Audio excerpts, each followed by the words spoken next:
Maghugas muna ako ng pinggan. Kasi sobrang ang dami ng hugasin.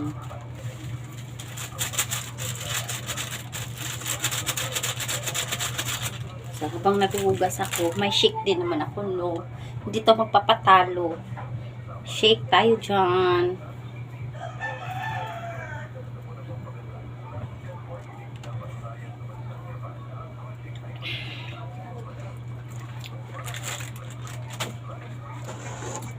Tayo ng pinggan kasi sobrang dami ng hugasin.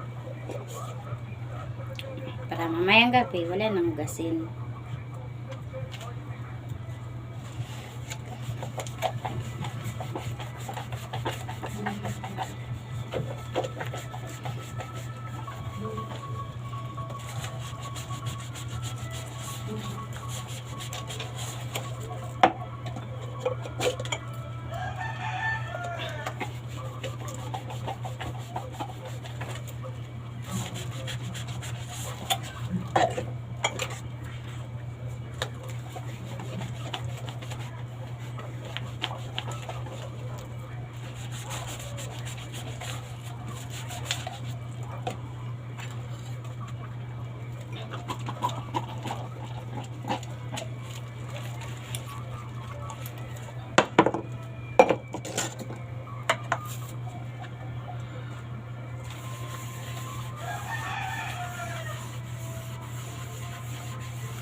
Bago pupunta ngayon sa hotel, ano ako, punta ko ng ulam.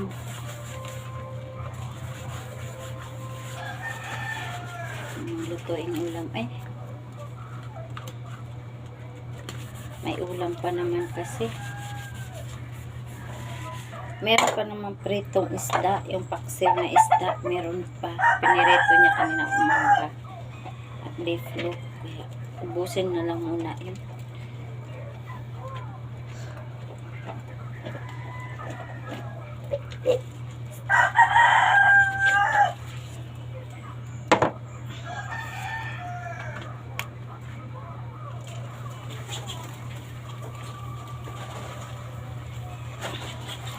Ay, bibili na lang ako kasi dadalhin ko pala yun sa hotel kasi gutumin na naman yun. Pala yung pagkain. Bibili na lang ako ng